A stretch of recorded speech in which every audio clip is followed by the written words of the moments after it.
जय हिंद मेरे प्यारे साथियों। आज इस वीडियो में कवर करेंगे जीके जीएस का प्रैक्टिस सेट नंबर 13 करेंगे और प्रैक्टिस सेट नंबर 12 तक कवर कर लिए थे। अगर आप वो वीडियो नहीं देखे हैं तो इसी वीडियो के डिस्क्रिप्शन बॉक्स में प्लेलिस्ट का लिंक दिया हुआ है, वहां से आप देख सकते हैं।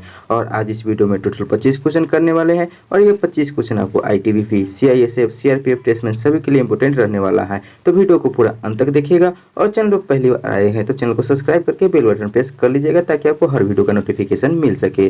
वीडियो अच्छा लगे तो वीडियो को लाइक भी कीजिएगा।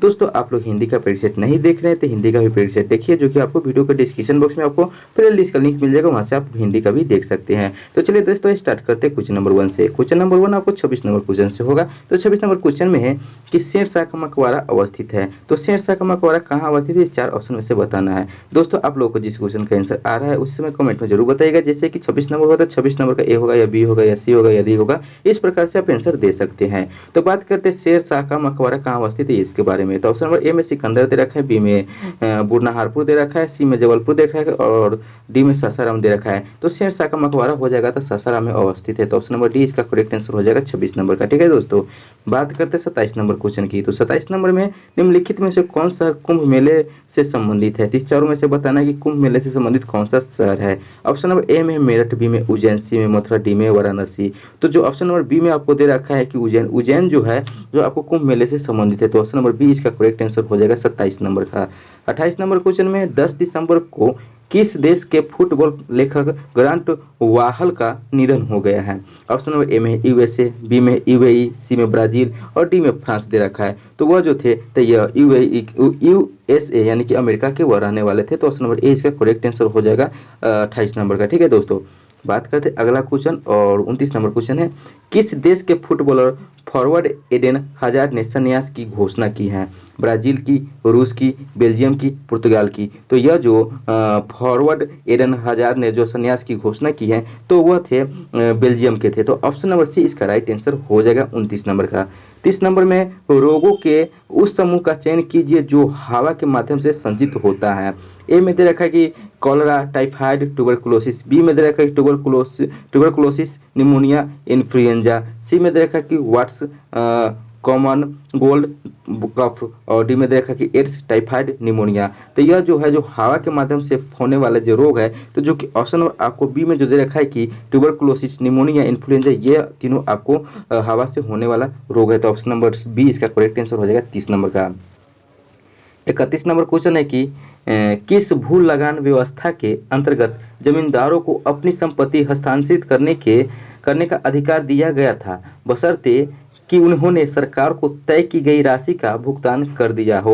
ऑप्शन नंबर ए में है अस्थायी बंदोबस्त, बी में दे रखा है जागीरदारी व्यवस्था, सी में दे रखा है रैयतवारी व्यवस्था, डी में दे रखा है मलवारी व्यवस्था। तो इसका राइट आंसर हो जाएगा ऑप्शन नंबर ए अस्थायी बंदोबस्त। ठीक है, तो 31 का ए नंबर करेक्ट आंसर हो जाएगा दोस्तों।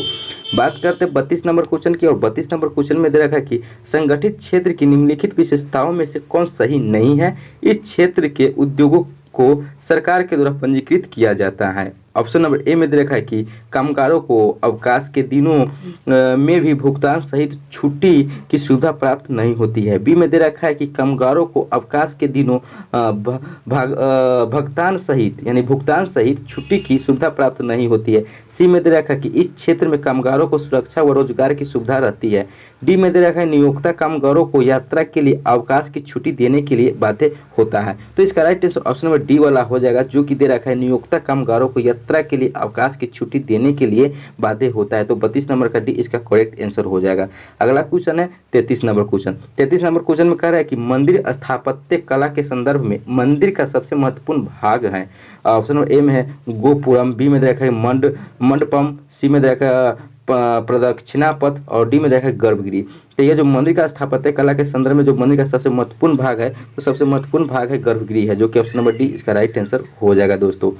बात करते हैं अगला क्वेश्चन। अगला क्वेश्चन में आपको दे रखा है 34 नंबर। ठीक है, तो 34 नंबर क्वेश्चन में आपको क्या दे रखा है कि दे रखा है कि भारत के निम्नलिखित संरक्षित क्षेत्रों में से किस में मानवीय हस्तक्षेप प्रतिबंधित है। ए में दे रहा है नेशनल पार्क, बी में दे रखा है वेटलैंड्स यानी कि आयु भूमि, सी में दे रखा है वन्यजीव अभ्यारण्य, डी में जैव संरक्षित क्षेत्र। तो इसका राइट आंसर हो जाएगा ऑप्शन नंबर ए में जो दे रखा है कि नेशनल पार्क, इसका राइट आंसर हो जाएगा 34 नंबर का। ठीक है दोस्तों, बात करते हैं 35 नंबर। 35 नंबर में दे रखा है कि जास्कर हुंजा और नुब्रा किसका सहायक नदी है? ए में सिंधु, बी में तापी, सी में ब्रह्मपुत्र और डी में गोदावरी। तो यह जो जास्कर, हुंजा और नुब्रा जो है यह सिंधु की सहायक नदी है। तो ऑप्शन नंबर ए इसका करेक्ट आंसर हो जाएगा 35 नंबर का। ठीक है दोस्तों, बात करते हैं 36 नंबर क्वेश्चन की। और 36 number question very very important है कि महाराष्ट्र की संस्कृति के संबंध में निम्नलिखित कथनों में कौन सही नहीं है? ए में देखा कि इसका लोकप्रिय नृत्य गोतिपुआ कहलाता है। बी में देखा कि गणेश चतुर्थी यहाँ का प्रधान त्यौहार है। सी में देखा कि यहाँ का लोक नृत्य तमाशा है। और डी में देखा कि पैठानी यहाँ का प्रारंभिक सारी है। तो इसमें जो गलत चुना है कौन नहीं है वो बताना है। तो ऑप्शन नंबर ए में जो दे रखा है कि इसका लोकप्रिय नृत्य गोतिपुआ कहलाता है, ये नहीं है। महाराष्ट्र का जो आपको जो हो जाता है लोक नृत्य तमाशा और लावनी और तमाशा हो जाता है। ठीक है, तो बाकी ये तीनों आपको सही दे रखा है, बाकी बात ये आपको ए में दे रखा है वो गलत दिया हुआ है। ठीक है, अगला क्वेश्चन है 37 नंबर। 37 नंबर क्वेश्चन की बात करें तो इसमें कह रहा है कि दिव्यांगों के लिए नया विभाग बनाने की घोषणा करने वाला पहला राज्य कौन है? उत्तर प्रदेश, पश्चिम बंगाल, मध्य प्रदेश, महाराष्ट्र। दिव्यांगों के लिए नया विभाग बनाने वाला पहला राज्य की बात करो तो पहला राज्य हो जाएगा तो यह हो जाएगा महाराष्ट्र हो जाएगा। तो ऑप्शन नंबर डी इसका करेक्ट आंसर हो जाएगा 37 नंबर का। ठीक है, अगला क्वेश्चन है क्वेश्चन नंबर 38 में कह रहा है कि प्लास्टिक जो गर्म करने पर सरलता से विरूपित हो जाता है क्या कहलाता है? थर्मो टेस्टिंग प्लास्टिक, थर्मोप्लास्टिक कहलाता है, थर्मो रेसिस्टेंट प्लास्टिक, डी में देखा कि थर्मोडायनेमिक प्लास्टिक। तो इसको जो कहा जाता है तो इसको कहते हैं, तो इसको बी नंबर में जो देगा थर्मोप्लास्टिक, ये आपको थर्मोप्लास्टिक कहते हैं। तो बी नंबर वाला इसका राइट आंसर हो जाएगा 38 नंबर का।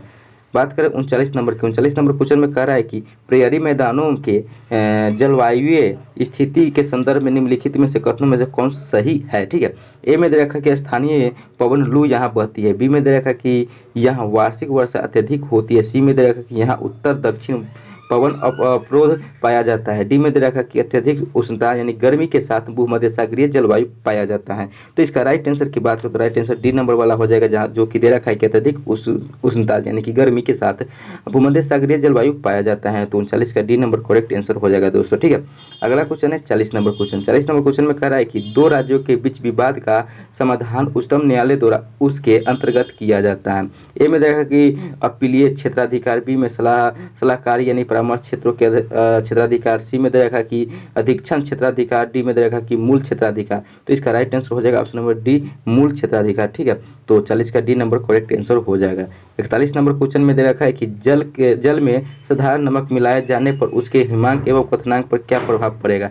ए में दे रखा है क्वथनांक बढ़ेगा हिमांक घटेगा। बी में दे रखा कोई परिवर्तन नहीं होगा। सी में दे रखा सिर्फ क्वथनांक में उतार चढ़ाव होगा। डी में दे रखा कि क्वथनांक घटेगा हिमांक बढ़ेगा। तो इसका राइट आंसर हो जाएगा ऑप्शन नंबर ए जो दे रखा है कि क्वथनांक बढ़ेगा हिमांक घटेगा, ये इसका करेक्ट आंसर हो जाएगा 41 नंबर का। ठीक है, 42 नंबर क्वेश्चन में कह रहा है कि सरकार द्वारा विशेष आर्थिक क्षेत्रों की स्थापना खाली स्थान आकर्षित करने के लिए किया जा रहा है। ऑप्शन नंबर ए में दे रखा है कि पारंपरिक दस्तकारों को, बी में सहकारी कंपनियों को, सी में विदेशी कंपनियों को, डी में स्थानीय कंपनियों को। तो इसका right answer option number C हो जाएगा विदेशी कंपनियों को। ठीक है, तो खाली स्थान में सी वाला यानी कि विदेशी कंपनियों आपको खाली स्थान में आ जाएगा और पूरा वाक्य बन जाएगा कि सरकार द्वारा विशेष आर्थिक क्षेत्रों की स्थापना विदेशी कंपनियों को आकर्षित करने के लिए किया जा रहा है। तो ऑप्शन नंबर सी इसका करेक्ट आंसर हो जाएगा 42 नंबर का। दोस्तों बात करते हैं 43 नंबर क्वेश्चन की। और 43 नंबर क्वेश्चन में कह रहा है कि बीपी मंडल आयोग खाली स्थान के पिछड़ेपन के कारण का अध्ययन करने के लिए किया गया था। ए में दे रखा है अनुसूचित जनजाति, बी में अनुसूचित जाति, सी में ग्रामीण महिलाओं और बच्चों, सी डी में दे रखा है सामाजिक आर्थिक रूप के से पिछड़े वर्ग। तो आपका इसका राइट आंसर हो जाएगा ऑप्शन नंबर डी जो दे रखा है कि सामाजिक आर्थिक रूप से पिछड़े वर्ग। इसका करेक्ट आंसर हो जाएगा 43 नंबर का, डी नंबर सही उत्तर हो जाएगा। 44 नंबर की बात करें, 44 नंबर में दे रखा है कि मायोपिया के इलाज के लिए किस प्रकार के लेंस का प्रयोग किया जाता है? उत्तल लेंस का, अवतल लेंस का, पैराबोलिक लेंस का, सिलिंड्रिकल लेंस का। तो जो मायोपिया जो बीमारी होता है यानी कि आंख का बीमारी होता है उसको इलाज करने के लिए जो लेंस का उपयोग किया जाता है यह अवतल लेंस का उपयोग किया जाता है। ठीक है, तो ऑप्शन नंबर बी इसका राइट आंसर हो जाएगा 44 नंबर का। 45 नंबर क्वेश्चन की बात करें तो इसमें कह रहा है कि मध्यकालीन भारत में बाजार नियमन से निम्नलिखित में से कौन शासक संबंधित है? अलाउद्दीन खिलजी, शेरशाह सूरी, मोहम्मद बिन तुगलक, जहांगीर। तो यह जो संबंधित था तो यह अलाउद्दीन खिलजी संबंधित है। ठीक है, तो ऑप्शन नंबर ए इसका राइट आंसर हो जाएगा 45 नंबर का। 46 नंबर क्वेश्चन में कह रहा है कि प्रति व्यक्ति आय का दूसरा नाम है राष्ट्रीय आय, कुल आय, मध्यवर्ती या औसत आय। तो प्रति व्यक्ति आय का दूसरा नाम की बात करें तो दूसरा नाम हो जाएगा औसत आय हो जाएगा। ठीक है, तो ऑप्शन नंबर डी इसका राइट आंसर हो जाएगा 46 नंबर का। 47 नंबर क्वेश्चन में है कि निम्नलिखित में से किस अधिनियम द्वारा भारत के द्वैध शासन लागू किया गया? भारत सरकार अधिनियम 1935, भारत सरकार अधिनियम 1909, भारत सरकार अधिनियम 1947, भारत सरकार अधिनियम 1909। तो यह जो भारत का जो अधिनियम द्वैध शासन प्रणाली जो लागू किया गया, तो यह जो लागू किया भारत सरकार अधिनियम 1919 के तहत लागू किया गया। तो ऑप्शन नंबर डी इसका करेक्ट आंसर हो जाएगा 47 नंबर का। ठीक है, अगला क्वेश्चन है 48 नंबर। 48 नंबर में कह रहा है कि ऑक्सफोर्ड डिक्शनरी का वर्ड ऑफ द ईयर 2022 क्या है? गोल्बिन मोड है, परमाक्राइसिस है, क्राइस्ट सिनोपिक्स है या आत्मनिर्भर है? तो ये जो ऑक्सफोर्ड डिक्शनरी का जो वर्ड ऑफ द ईयर 2022 का है तो यह है गोल्बिन मोड है। तो ऑप्शन नंबर ए इसका राइट आंसर हो जाएगा 48 नंबर का। ठीक है दोस्तों, 49 नंबर में है कि खाली स्थान प्रतिक्रिया के द्वारा नेफ्थलीन बॉल कुछ दिनों के पश्चात लुप्त हो जाता है। उत्पादन, द्रवीकरण यानी गलन व वाष्पन, सी में देखा कि द्रवीकरण यानी गलन और डी में देखा कि वाष्पन। तो यह जो लुप्त हो जाता है तो यह हो जाता है उत्पादन के द्वारा, यह कारण यह लुप्त हो जाता है। तो 49 का ए नंबर करेक्ट आंसर हो जाएगा। ठीक है, और लास्ट क्वेश्चन 50 नंबर क्वेश्चन है और ये सेट नंबर 13 का अंतिम क्वेश्चन यानी कि सीरियल से 25 नंबर क्वेश्चन होगा। यहाँ पे आप 50 नंबर दिख रहा होगा। दे रखा है कि दिसंबर 2022 के नाबार्ड का अध्ययन किसे नियुक्त किया गया है? तो नाबार्ड का अध्यक्ष से नियुक्त किया गया है। तो ऑप्शन नंबर ए में है जी.आर. चिंडुला, बी में सूर्योदय चौहान, डी में के.वी. साजी और डी में आदित्य तारे है। तो यह जो नाबार्ड का जो अध्यक्ष नियुक्त किया गया है तो यह के.वी. साजी जी को नियुक्त किया गया है। तो ऑप्शन नंबर सी इसका करेक्ट आंसर हो जाएगा। तो दोस्तों ये था आपको जीके जीएस का प्रैक्टिस सेट नंबर 13 का टोटल 25 क्वेश्चन। तो आप लोग बताइए कि इस 25 में आपको कितना सही हुआ है और ये वीडियो कैसा लगा कमेंट में जरूर बताइएगा। वीडियो अच्छा लगे तो वीडियो को लाइक कीजिएगा, दोस्तों का शेयर कीजिएगा और चैनल पर पहली बार आए हैं तो चैनल सब्सक्राइब करके बेल बटन प्रेस जरूर कीजिएगा ताकि आपको हर वीडियो का नोटिफिकेशन मिल सके।